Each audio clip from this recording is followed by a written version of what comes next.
this is the Guitar Show, and I'm here with my very good friend, Bob. Hiya, and I'm here with Ramon. Great to see you on this sort of Christmas period. Hope you're all doing well. Absolutely. And today we're going to be talking about a very specific thing that you've been... this is something we had a conversation about this earlier today, didn't we, Bob? Yeah. So basically, I think one of the deciding factors of the 335 versus the Les Paul is that kind of back pickup and that sort of really cool sort of London blues sort of tone, you know. Give us a bit of the flavour of your 335, Bob.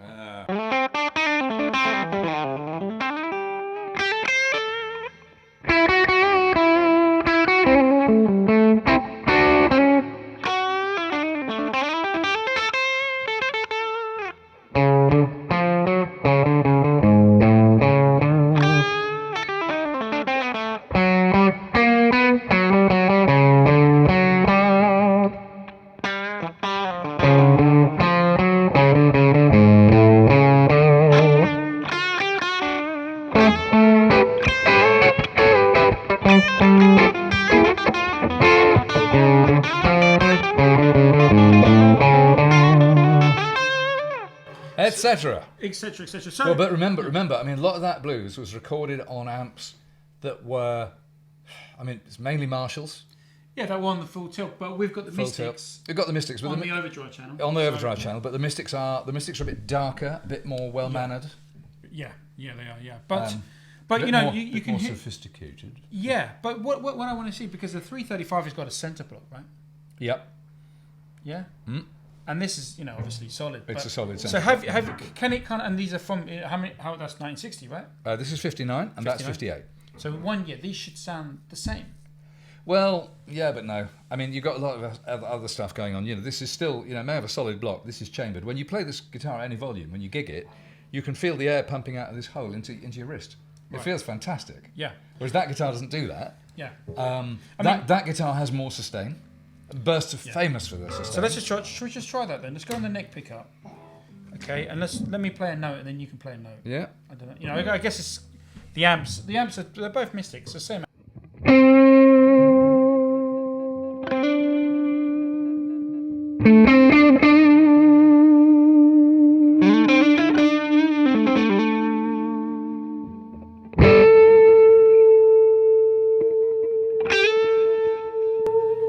Yeah, I can see he's got a bit more body. I think that has more sustain. It has got more body. A bit more body. Yeah. You know. One of the reasons people like 335s is that the neck pickup tends to go quite mellow. The bridge pickup tends to go sharp. They have a bit more range. More range. Apparently. Yeah. So they were quite, you know, in the 60s they were a well-known session player's guitar. Yeah. Because they were kind of versatile. Well, let's try that. I'll play a couple of licks on the back, and then I'll switch to the front. Let's just see what this sounds.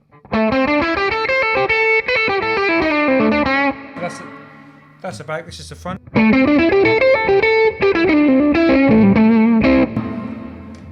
Sounds good.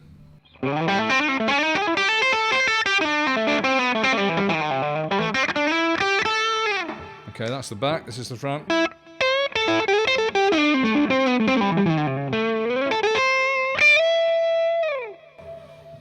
They're all PAF pickups. They're all you know, the famous pickups. So there's not that much difference. I mean, through this rig, I don't know if it's different, but this seems to have a bit more bass happening. Yeah, I think that might be the amp as well, because although we're playing through two Mystics, you know, there's probably 10, 12, 15 years between the Mystics. So mine's more old and vintagey. Yeah. And yours is slightly more modern, slightly more welly. So I guess, you know, the actual, you know, that sort of statement, the burst killer. For me, I think they're similar, but they're, you know, if I was going to do something like, you know, Larry Carlton is one of the best players, exponents of the 335. Yeah. And I think if you're going to do like a lot of clean work, then, you know, 335 is great for that. You can play jazz a lot easier, I think, on a 335. I think so. Whereas if you want that cutting, slicing tone, this has got a cutting tone, but with more body on it. That's got a cutting tone, but it's a thinner sound. Right? Yeah. I think you're right. I think, you know, although Larry plays the cleanest of the lot, he just has a little bite, but his dumbles are set for the jazz setting, not the rock setting. Yeah. So they're really quite well mannered. Yeah. More hi-fi sort of. More hi-fi. Yeah. But he's, I mean, you know, for me, I don't know, maybe this is controversial, but Larry's sort of overdriven sound, I much prefer Robin's overdriven sound. Me too. To Larry's overdriven Yeah, sound. they're looking for different things. Yeah. Larry, I mean, Larry's all about the chords and the changes over the chords. They're just incredible. Yeah. Incredible. Whereas Robin is much more of a blues sort of have more. I mean, I don't know. I'm probably being unfair to Robin because he's got just as much jazz chops and well, yeah. feel, I mean, he did start out as a sax player, and when he starts soloing, for me, there's a bit of sax playing in the guitar playing. That's what makes it so damned interesting. Real tone, but real note choice as well. It's what's not to like. That's right, and a lot of people actually coming just ending the Rob Ford thing is that Robin always said that Larry copied him. They joke about it, but you know, Robin said to Larry's face, you know, you copied me. Well, the word was once upon a time there was some bad blood between them, but obviously they've patched that up as they've just aged and matured a bit, and succeeded in their own rights. And you know, both Robin and Larry, you know, this is the whole thing about these vintage guitars is that you know, they have the PAF pickups, don't they? This is like a magical thing about the guitars is that they have these old pickups. Yeah. I think if you replace the pickups, if you just got the chassis and you replace the pickups, it's not the whole. It's not the whole deal. It's not the whole deal. It's not the whole deal. And like, you know, like a lot of vintage guitars, the appeal of vintage guitars is partly the fact these are not hot pickups.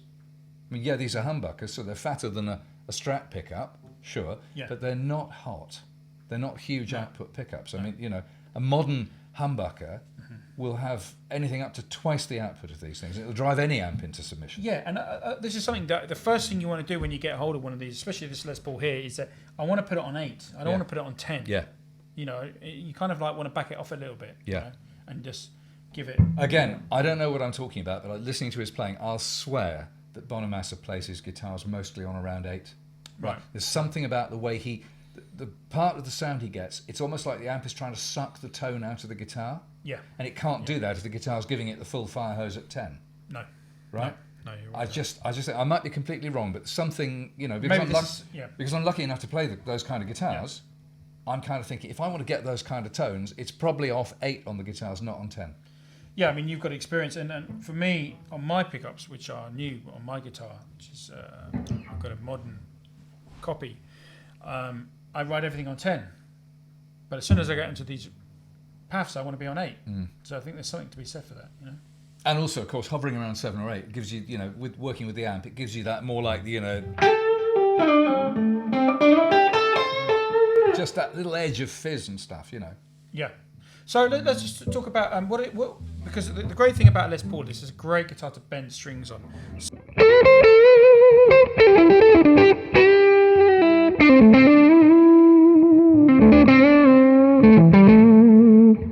And it just really sings. What about the 335? Yeah.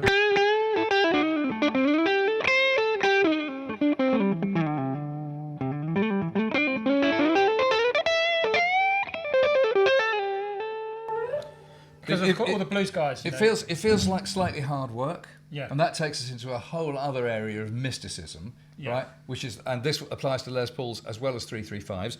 Do you just have them going straight through the stop tailpiece? Well, I top load. Or do you top wrap? I top wrap. Right, and you top wrap because it makes the strings bendier? More slinky. More slinky. I don't go. It's nothing to do for the sound for me. It's all about slinkiness. Right, and that's what people say. Now, I've tried top wrapping both these guitars. Yeah. Why wouldn't you if you live with them? And I have to say, I've gone back to the conventional route because I couldn't tell a jot of difference. I couldn't tell. Right. But the strange thing is, just playing this one, this is slightly harder to bend than that guitar. Same gauge of strings, same scale length. Well, this is the thing, because all the blues guys were playing these 335s. My thing about blues guys, you know, the original blues guys, you know, the real blues guys from Chicago, you know, probably possibly born in Mississippi, wherever. But my thing was that they just looked more majestic.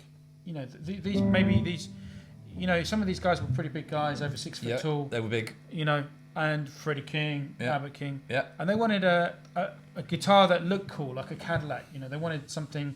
They wanted to make a statement, and I think they made a bolder statement with the 335, especially the 355, right? Yeah. With all the gold hardware, ebony board.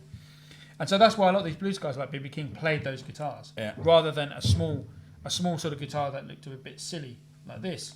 Yeah. You know, and I think that's why they went to the 335 more than the sound. Do you think that? Well, but also remember that at the time, I mean, this whole business of solid-bodied guitars was very new, and it was all coming out of Southern California. and Leo Fender and his Telecaster and his Strat. They were making the run, and Gibson were running scared, which is why they were introducing solid body guitars. They didn't want to. They wanted craftsman built. They were archtop acoustic guitars. Furniture making, right?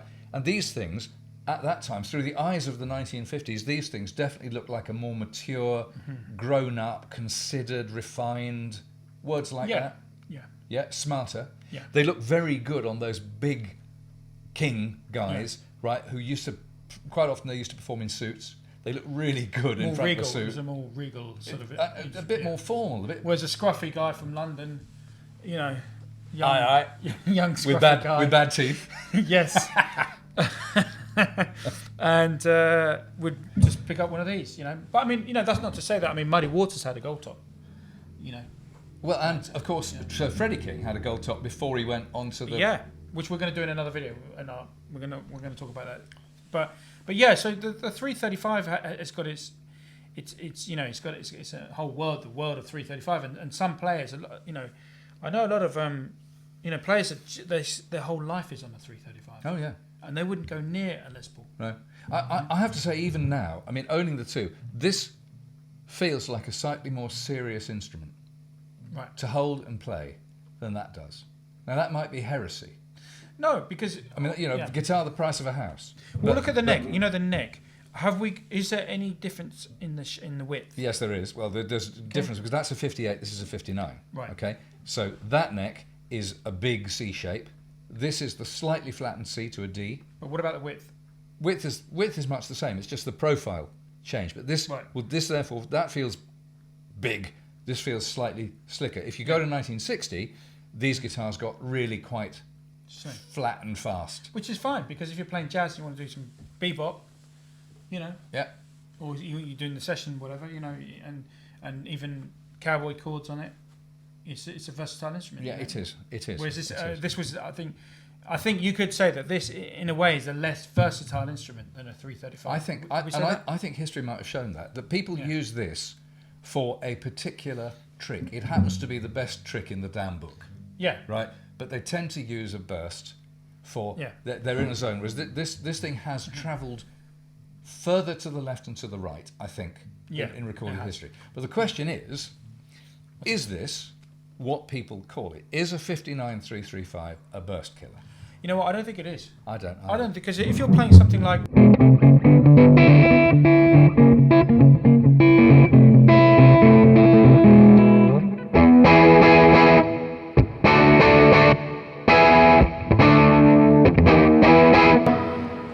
Sorry, that's a jazz chord. Mind you, having said that, that live version, wherever we are. The Albert Hall.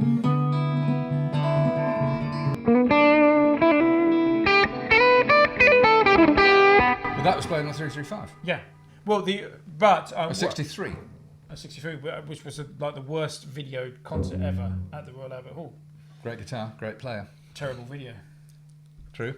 Well, actually, you can tell a really terrible video because the cameraman, in the middle of one of the greatest guitar solos on record, is focusing either on the drumstick or the bass player or something. It's like, but the face, right up on the face, you don't see any playing. It was just close up of Clapton or Jack Bruce's face. And it's a bit like, you've heard me say in our videos before,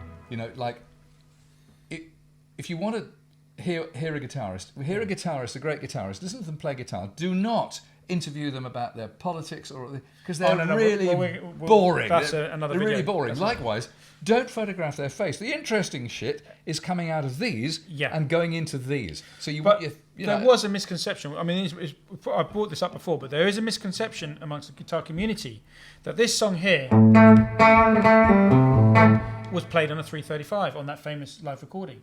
Because there's a famous video that normally goes with it, where Clapton's playing a 335, but it wasn't. He played it on an SG. So that guitar that you hear, I think it's on the Fillmore, I can't remember, on Wheels of Fire. A Wheels of Fire version. That would probably be the SG. That was the SG. That's a famous one that if you walk in a pub and you hear Crossroads, everyone goes, oh yeah, that's a 335. It's not. It's an SG. And of course, just to smash these two out of the park for a second, my favourite recorded piece of Clapton, that bootleg recording of Sitting on Top of the World from the concert in Dallas in 1968. Firebird 1. Firebird, yeah. every time I hear that piece of music, even if it's got a dud edit in the middle and all the rest of it, it still just literally puts its hand under my ribcage and pulls my heart out. So guys, before we go off into a million tangents, thanks a lot for watching this video. This video was really, we were asking the question, is the 335 a burst killer? And what do you say to that? It isn't. It's a fabulous guitar, but it's not a burst killer. And I say the same thing. I say, if you want to play the London Blues, and we're talking...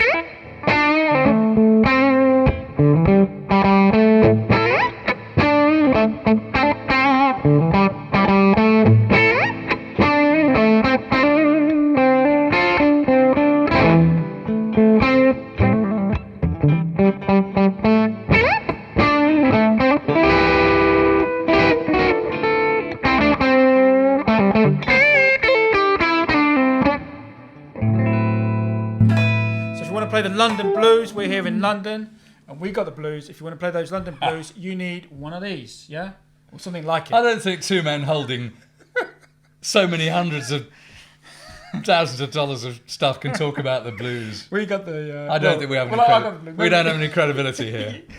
You know, anyway, so thanks guys for watching this video. Season's greetings. We're going to be back soon. Take care. Happy Christmas. Ciao. Bye.